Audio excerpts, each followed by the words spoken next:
Today we're going to learn about animal organ systems. And an organ system is a group of structures that's typically composed of similar types of tissue that serves a function in order to help keep that animal alive. You probably remember back from your cellular biology days that eukaryotic cells have internal components like the nucleus, the endoplasmic reticulum, and the mitochondria, and that these internal structures, which are called organelles, serve purposes for the eukaryotic cells. And an animal organ system is analogous to the organelles in a eukaryotic cell. It's interesting to note that not all animals have organ systems. An aquatic sponge is made up of undifferentiated cells with no organ systems, but it's still able to get nourishment, remove waste, and reproduce. But there's some limitations to this undifferentiated type of an animal.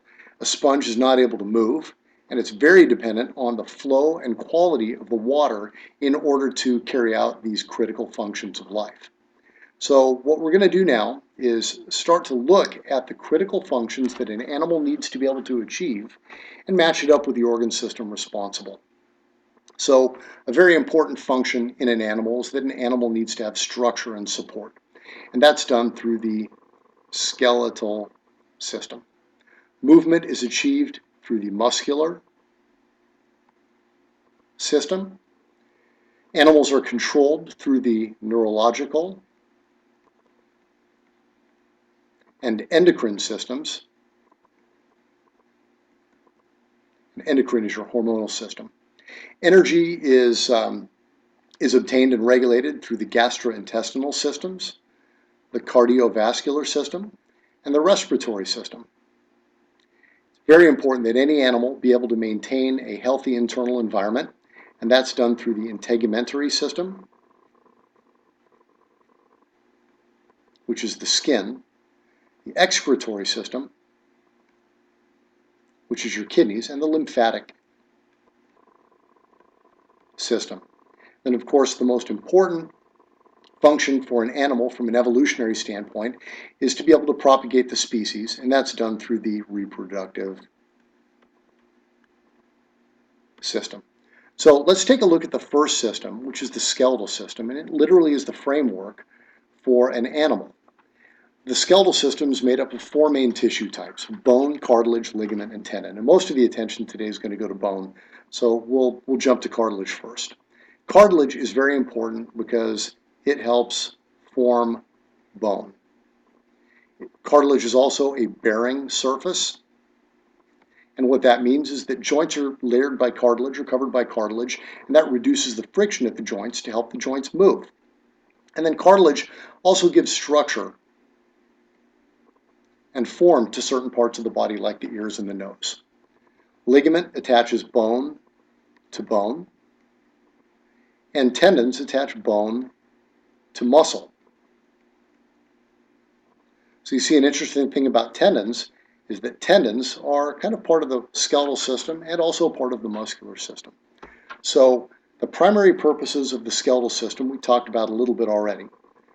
First is to provide form and shape to an animal. And if you look at the human skeleton on the left, you notice that it resembles a human fairly well. The skeletal system is also important with respect to locomotion. So because muscles and tendons attach to bones, and bones have moving joints, we're able to move around because of our skeletal system.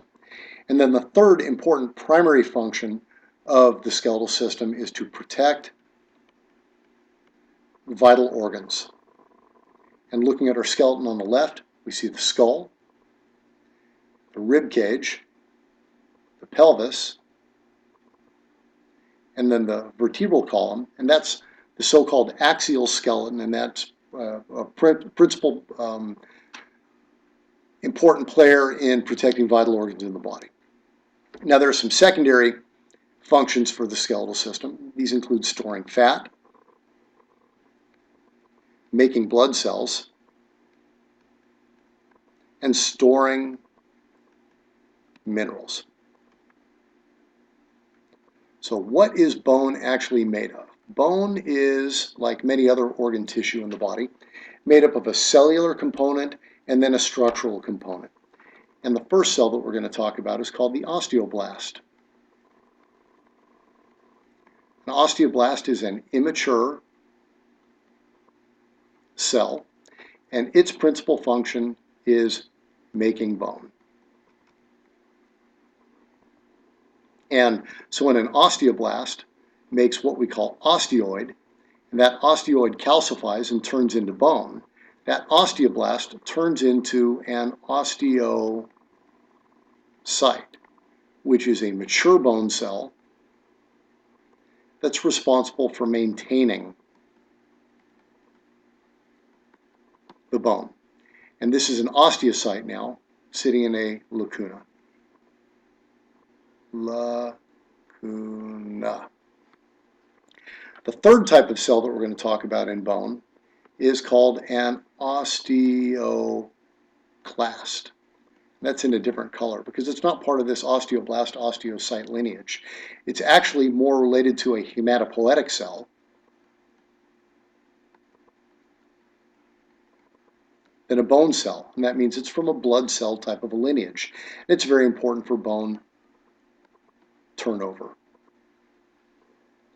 The next component of bone is the inorganic mineral component of bone. And what we typically think about here is calcium first. And about 98% of the body's calcium is stored within bone. Calcium is very important for some critical functions in the body like clotting and also signaling. And where it's an extremely important signal is in the neuromuscular system. And with the most important muscle in the body being the heart, you can imagine that the calcium level in the body is very highly regulated. The second mineral that we're going to talk about is phosphorus. And phosphorus is an important structural mineral that ends up being found in molecules that you've heard of in cellular biology, like phospholipids, which make the cell membrane. It's the backbone of DNA, or part of the backbone of DNA, and it's also an important part of adenosine triphosphate, which is the molecule that's very involved with energy production and use in the body. And there are some other minerals like magnesium and sodium that are also present in the human skeleton. The organic part of the structure of bone is achieved through a protein called collagen. And in fact, collagen provides structural support to many different parts of the body. And the type of collagen that's present in bone is called type 1 collagen. That's actually relatively easy to remember because bone has the word 1 in it. So the last thing we're going to talk about today is how bones regulate themselves, how they're regulated, how their environment is affected by other signals. One of the ways that bone is regulated is by the endocrine system. And there are hormones like vitamin D, parathyroid hormone, and calcitonin that are important for determining when bone is going to be produced and when bone is going to be broken down. Local and mechanical factors also play a role in how bone is regulated. And there's an important concept called Wolff's Law. And Wolff's Law states that bone adapts to the stresses that it experiences. So it adapts to the stresses it experiences. So if you think of somebody who's a very active person, they're going to have a very strong skeletal system, and somebody who's a more sedentary person is going to have weaker, more osteoporotic bone. And then the final way that bone regulates its internal structure is through actual cell-to-cell contact. And here's our osteocytes sitting in lacunae that we had talked about. They're actual connections that go in between the osteocytes that help them signal back and forth as a network to regulate bone. So what I've tried to do today is introduce the concept of organ systems and then start building an animal with the organ system that's the scaffold for an animal, the skeletal system. And as we go on from here in the next videos, we're going to add other organ systems to this as we turn that into a more complex animal that can carry out those critical functions that we talked about.